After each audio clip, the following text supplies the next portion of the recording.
यहां पर अपने पास क्या है, ये एक सॉलिड सरफेस है, ठीक है, क्या चीज है ये, एक सॉलिड सरफेस है, ठीक है। और इस सॉलिड सरफेस के साथ कांटेक्ट में मान लीजिए कोई लिक्विड की सरफेस है, ध्यान देना, सॉलिड सरफेस के साथ कांटेक्ट में एक लिक्विड की सरफेस है, ये कौन सी सरफेस है, लिक्विड सरफेस है, ठीक है। तो जब कोई सॉलिड सरफेस और लिक्विड सरफेस एक दूसरे के कांटेक्ट में होती है, सॉलिड सरफेस और लिक्विड सरफेस जब एक दूसरे के कांटेक्ट में होती है, तो सबसे पहले आपको यह देखना है कि कहां पर ये एक दूसरे के कांटेक्ट में है। देखो, ये वो पॉइंट है जहां पर ये दोनों एक दूसरे के कांटेक्ट में है। तो जिस पॉइंट पर सॉलिड सरफेस और लिक्विड सरफेस एक दूसरे के कांटेक्ट में होती हैं, उस पॉइंट पर आपको क्या करना है, सॉलिड सरफेस पर एक टेंजेंट ड्रॉ करनी है, लिक्विड सरफेस पर एक टेंजेंट ड्रॉ करनी है, और दोनों के बीच में एंगल देखना है इनसाइड द लिक्विड। बात समझ में आ रही है? कहीं भी मत देख लेना, नहीं गड़बड़ हो जाएगा। सॉलिड सरफेस और लिक्विड सरफेस के बीच में जो एंगल है वो लिक्विड के अंदर देखना है। कहां देखना है? लिक्विड के अंदर। तो लिक्विड के अंदर तो ये वाला एंगल मिलेगा आपको। कई बार लोग ऐसे कर जाते हैं कि सर ये हो गई सॉलिड सरफेस, ये हो गई लिक्विड सरफेस, और ये इनके बीच का एंगल हो गया। तो लिक्विड के बाहर नहीं देखना है, कहां देखना है? हाँ, लिक्विड के अंदर देखना है। इसी को आप बोलोगे थीटा, यहां पर क्या है? कांटेक्ट एंगल है। बात समझ में आ रही है? थीटा यहां पर क्या है? कांटेक्ट एंगल है। बोलो भाई, क्लियर है ना? तो एंगल कहां पर देखना है और किन के बीच में देखना है? सॉलिड सरफेस और लिक्विड सरफेस के बीच का एंगल इनसाइड द लिक्विड। कहां देखना है? Inside the liquid. तो उससे आपको पता चलेगा कांटेक्ट एंगल क्या है, ठीक है। तो थीटा बेसिकली क्या है? Angle between solid surface and liquid surface at point of contact, at point of contact inside the liquid, inside the liquid. ये छोटी छोटी बात ध्यान रखना, नहीं इसमें दिक्कत आ जाती है फिर, ठीक है। तो अपने को क्या करना है? लिक्विड के अंदर सॉलिड और लिक्विड के बीच का जो एंगल है उसी को हम क्या बोलते हैं? कांटेक्ट एंगल बोलते हैं, ठीक है। और इसकी काफी ज्यादा इंपॉर्टेंस है। एक चीज और समझो, 3 कंडीशन ले रहे हैं। अगर थीटा की वैल्यू 90 डिग्री से कम है, यानी एक्यूट एंगल है, उस केस में लिक्विड की टेंडेंसी क्या होगी? भैया एक एक पॉइंट यहां बहुत इंपॉर्टेंट है, गड़बड़ मत करना कुछ भी, सही है? ढंग से देखते चलो। अगर एंगल 90 से कम है, ये देखो, ये सॉलिड सरफेस हो गई, ये लिक्विड सरफेस हो गई, और इनके बीच का एंगल हमें देखना है लिक्विड के अंदर। लिक्विड कहां पर है बताओ? ये लिक्विड है, सही है, ये लिक्विड है पूरा यहां पर, ये वहां एयर होगी, उससे हमें मतलब नहीं। हम देख रहे हैं लिक्विड और सॉलिड के बीच का कांटेक्ट एंगल। तो लिक्विड सरफेस और सॉलिड सरफेस के बीच का एंगल देखना है इनसाइड द लिक्विड। बताओ यहां पर वो एंगल क्या है? 90 से कम है या 90 से ज्यादा है? भाई देखो, ये सॉलिड सरफेस, ये लिक्विड सरफेस, इसके बीच का एंगल देखना है, ये थीटा है, और ये थीटा यहां पर 90 से कम है। तो बताओ लिक्विड की टेंडेंसी क्या है? सॉलिड सरफेस पर राइज करने की है या नीचे गिरने की है, डिप्रेशन में जाने की है? यहां पर देखो राइज करने की टेंडेंसी है। ये लिक्विड कोशिश क्या कर रहा है? इस सॉलिड सरफेस पर ऊपर चढ़ जाए, है कि नहीं ऐसा? मतलब ये सॉलिड सरफेस है और ये लिक्विड सरफेस है, ये इस तरह से कांटेक्ट में नहीं है, ना ही इस तरह से कांटेक्ट में है, ये इस तरह से कांटेक्ट में आ रही है। तो ऐसे कांटेक्ट में आने का मतलब क्या है? कि लिक्विड की टेंडेंसी है सॉलिड पर राइज करने की, ठीक है। तो यहां पर राइज करने की टेंडेंसी है, तो ध्यान रखें, अगर थीटा की वैल्यू 90 से कम है तो लिक्विड राइज करेगा या राइज करने की टेंडेंसी रखता होगा, सही है भैया? यहां तक कोई दिक्कत? अब ध्यान दें अगला पॉइंट। अगर मान लो थीटा की वैल्यू 90 डिग्री के इक्वल है, तो यहां पर क्या होगा? जैसे मान लो ये सरफेस हो गई, ठीक है, और ये भैया लिक्विड सरफेस है, ये देखो ये लिक्विड सरफेस है। बताओ लिक्विड कहां पर है? यहां पर लिक्विड है, सही है। अब यहां पर अगर आप देखो तो दोनों के बीच में एंगल कितना है? एग्जैक्टली 90 डिग्री है। सॉलिड सरफेस और लिक्विड सरफेस के बीच का एंगल लिक्विड के अंदर, तो वो कितना है? 90 डिग्री है। तो भैया यहां पर आप क्या कह सकते हो? क्या राइज करने की टेंडेंसी है? क्या राइज करने की टेंडेंसी है? क्या फॉल करने की टेंडेंसी है? कोई टेंडेंसी नहीं है। तो ये यहीं पर रहेगा, ना ऊपर जाएगा ना नीचे जाएगा, ठीक है, अपनी जगह पर मेंटेन रहेगा। तीसरा देखो, ये क्वेश्चन कई बार ऐसे पूछे गए हैं, केवल टेंडेंसी पूछी जाती है, तो वो चीज आपको ध्यान रखनी है। देखो इसे देखो एक बार, जब लिक्विड की सरफेस सॉलिड के साथ कांटेक्ट में आई, ध्यान देना, जब लिक्विड की सरफेस सॉलिड के साथ कांटेक्ट में आई तो वो ऐसे हो गई। सॉलिड के साथ जब लिक्विड की सरफेस अभी ऐसे है, जैसे ही कांटेक्ट में आई वो डिप्रेस हो गई, यानी कि यहां पर राइज करने की टेंडेंसी कि फॉल करने की टेंडेंसी है? फॉल करने की टेंडेंसी है। और यहां पर एक चीज समझना, बताओ थीटा क्या 90 से ज्यादा मिल रहा है? चेक करो, नहीं मिल रहा है ना? क्या मिल रहा है? देखो यहां पर मैंने क्या बोला, लिक्विड की सरफेस और सॉलिड की सरफेस, कौन सी सरफेस? लिक्विड की सरफेस और सॉलिड सरफेस, इसके बीच का एंगल आपको देखना है। आप ये बार बार बोले लिक्विड के अंदर ही देखना है, तो लिक्विड के अंदर लिक्विड और सॉलिड के बीच का एंगल देखना है। क्या ये 90 से ज्यादा है? यहां पर थीटा ग्रेटर देन 90 है, तो ये डिप्रेशन में जा रहा है, फॉल कर रहा है, सही है? बोलो भैया। तो एक तो बताओ कांटेक्ट एंगल क्या होता है, कि जिस पॉइंट पर सॉलिड और लिक्विड कांटेक्ट में आए हैं उनके बीच का एंगल इनसाइड द लिक्विड, इसको हम बोलते हैं कांटेक्ट एंगल।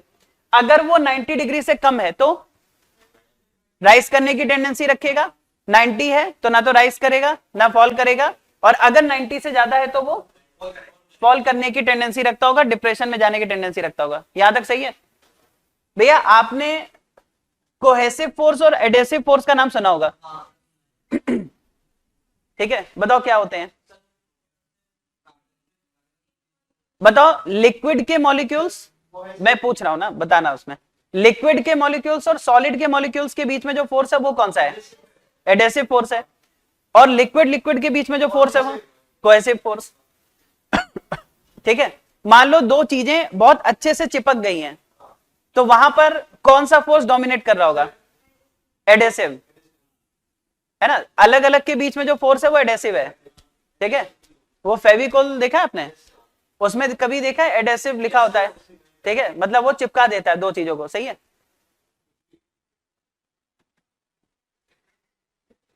तो भैया जरा समझिएगा,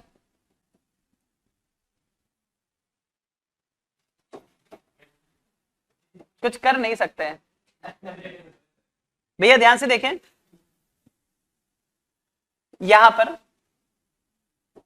अब मैं वही चेक करूंगा कि कोहेसिव, और ये भी क्वेश्चन काफी इंपॉर्टेंट है, कि कोहेसिव फोर्स और एडेसिव फोर्स के बीच में, एक तो तुम ठीक से बैठा करो, क्या करते रहते हो ये क्या बॉटल में ऐसे क्या कर रहे हो ये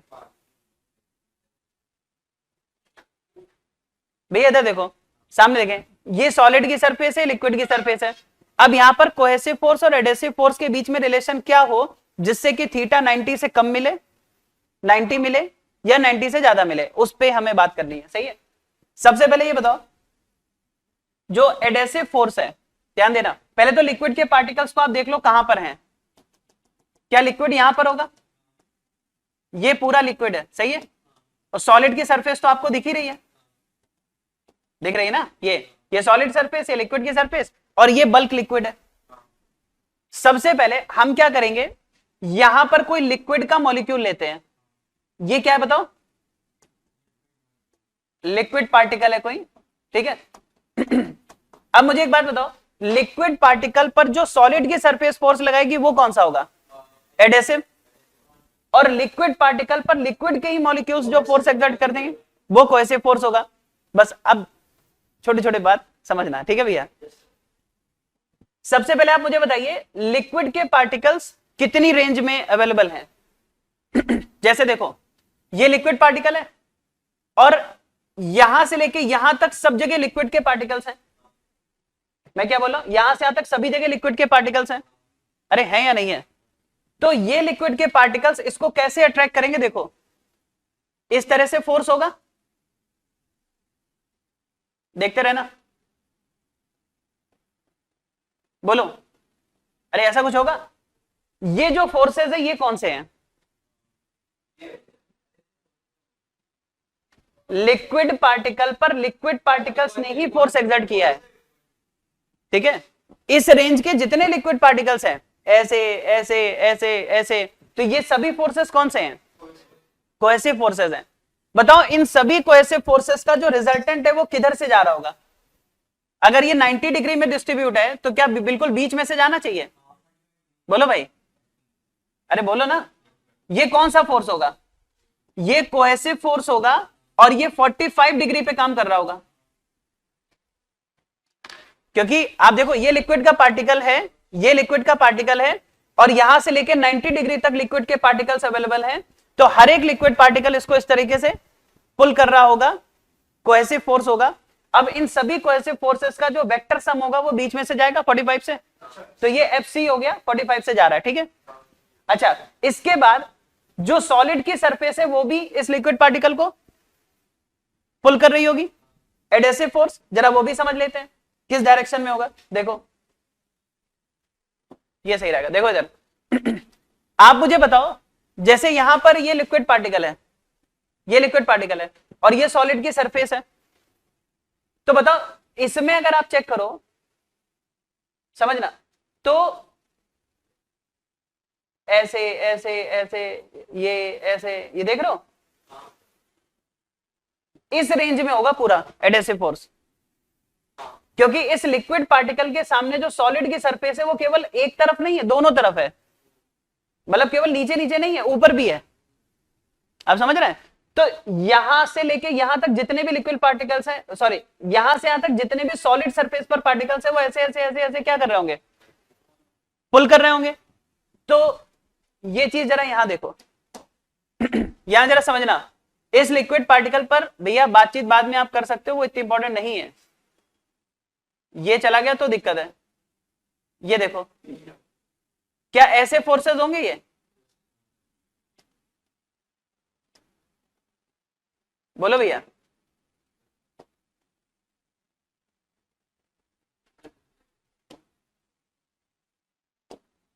अरे ऐसे ही होंगे ना। ये कितने एंगल में है? 100, 180। भैया इतना ड्रॉ कर दिया, अब तो समझ में आ गया होगा ना कितने एंगल में है। तो अगर आप यहां से को यहां से लेके यहां तक पूरा 180 डिग्री में क्या है? एडेसिव फोर्सेस हैं। तो बताओ इनका रिजल्टेंट किधर से जाएगा? इनके मिड से। तो एडेसिव फोर्स का रिजल्टेंट किधर होगा बताओ? मतलब ऐसे जाएगा, ये ऐसे होगा, ये कौन सा फोर्स होगा? एडेसिव फोर्स होगा। बोलो सही है? तो एडेसिव फोर्स और कोहेसिव फोर्स, यहां तक सही है। अब इन दोनों का रिजल्टेंट ये डिसाइड करेगा कि लिक्विड की सरफेस वहां पर कैसी होगी, ऐसे होगी कि ऐसे होगी कि ऐसे होगी, इनका रिजल्टेंट डिसाइड करेगा, ठीक है। तो हम एक एक करके तीनों केस लेते हैं। भैया देखो इधर, केस 1, अगर थीटा की वैल्यू 90 डिग्री से कम है, जरा बताओ सरफेस कैसी होती थी? ये तो सॉलिड की सरफेस हो गई, मैं कह रहा हूं थीटा 90 डिग्री से कम है तो क्या लिक्विड की सरफेस ऐसी होती थी? बोलो यही होती थी ना? हाँ हाँ वही मैं भी बोल रहा हूं। तो अब जरा एक चीज बताओ, अगर मैं एफसी के कंपोनेंट कर दूं तो एफसी का एक कंपोनेंट इधर आएगा, बताओ कितना होगा वो? एफसी का इधर एक कंपोनेंट आएगा एफसी बाय रूट 2, और एफसी का एक इधर कंपोनेंट आएगा एफसी बाय रूट 2, और इधर की ओर एक फोर्स है वो है एडेसिव फोर्स एफए। बोले यहां तक सही है? अब जरा ध्यान से सुनना, इन्हीं तीन का रिजल्टेंट यहां पर हमें देखना किधर होगा। चलो बताओ सरफेस कैसी है लिक्विड की? यहां पर लिक्विड की सरफेस क्या ऐसी है? बोलो, ध्यान दें, रिजल्टेंट फोर्स हमेशा लिक्विड की सरफेस के परपेंडिकुलर होता है। इनका रिजल्टेंट हमेशा लिक्विड सरफेस के परपेंडिकुलर होगा, यानी अगर लिक्विड की सरफेस ऐसी है तो इनका रिजल्टेंट ऐसे होगा। बात समझ में आ रही है? नेट फोर्स ऐसा होगा, मतलब कोहेसिव और एडेसिव का रिजल्टेंट ऐसा होगा, तब जाके सरफेस ऐसी होगी, मतलब कि सरफेस और नेट फोर्स एक दूसरे के परपेंडिकुलर होते हैं। अरे सोचो ना, जब मान लो कोई सरफेस ऐसी है, अब एडेसिव फोर्स ज्यादा तो ज्यादा तेजी से खींचेगा तो वो क्या करेगा, राइज करने की कोशिश करेगा, और अगर कोहेसिव ज्यादा हो गए तो वो लिक्विड पार्टिकल को खींच लेंगे तो वो सरफेस वहां से डिप्रेस हो जाएगी। ठीक है, थोड़ा फील करो इस चीज को। आप जरा ये बताइए, अगर इनका रिजल्टेंट इस तरफ जा रहा है, चेक करना, बताओ मुझे FA और FC/√2 में कौन बड़ा होगा? अगर मुझे इन सब का रिजल्टेंट ऐसे चाहिए तो FA और FC/√2 में कौन ग्रेटर होगा? अरे भैया, इसका और इसका रिजल्टेंट अगर इधर आएगा तो ये इसके साथ मिलकर के ये दे सकता है, अगर इन दोनों का रिजल्टेंट इधर जाएगा तो वो इसके साथ मिलकर के ये रिजल्टेंट दे सकता है। तो चलो बताओ, FA और FC/√2 में कौन ग्रेटर होगा कि नेट फोर्स ऐसा मिले?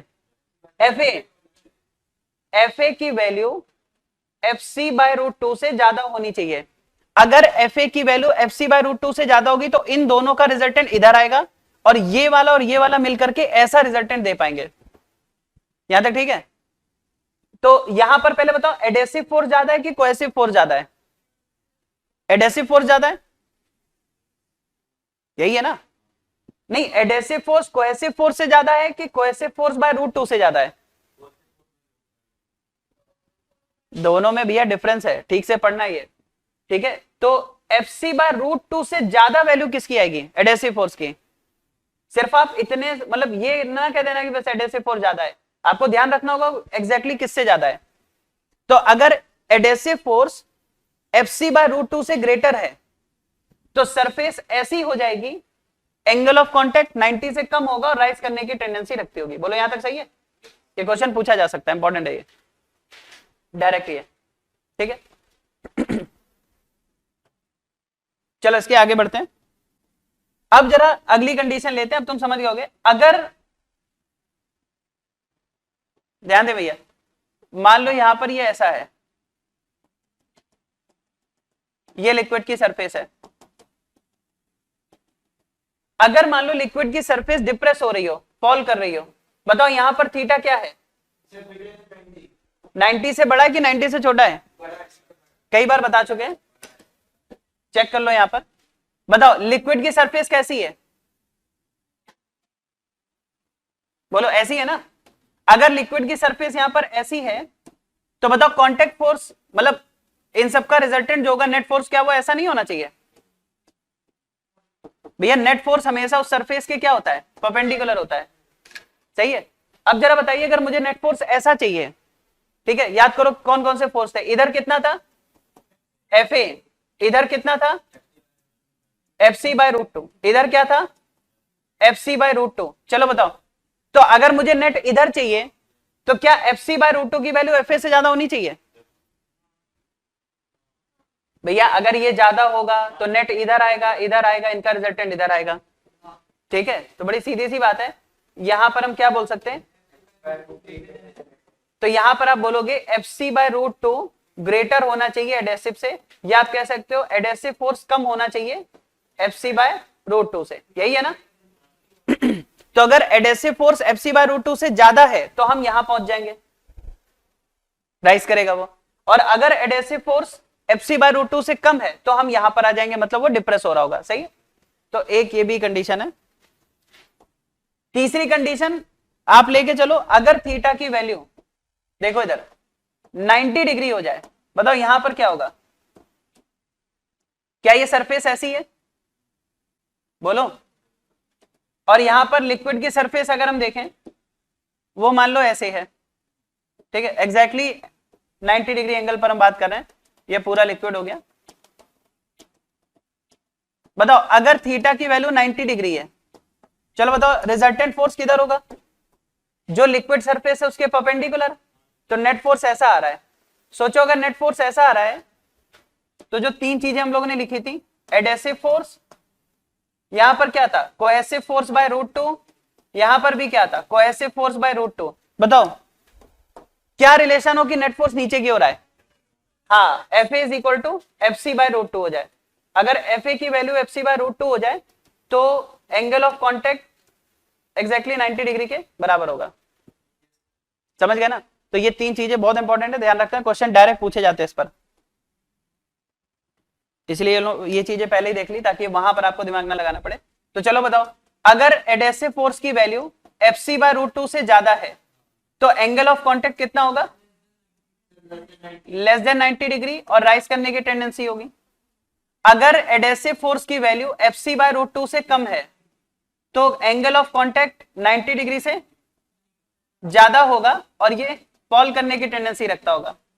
और अगर FA की वैल्यू एग्जैक्टली FC/√2 के बराबर हो जाए तो थीटा की वैल्यू 90 डिग्री होगी और उस केस में ना तो राइज करेगा ना फॉल करेगा। सही है। तो ये तीन कंडीशंस है जिस पर क्वेश्चन बनते हैं।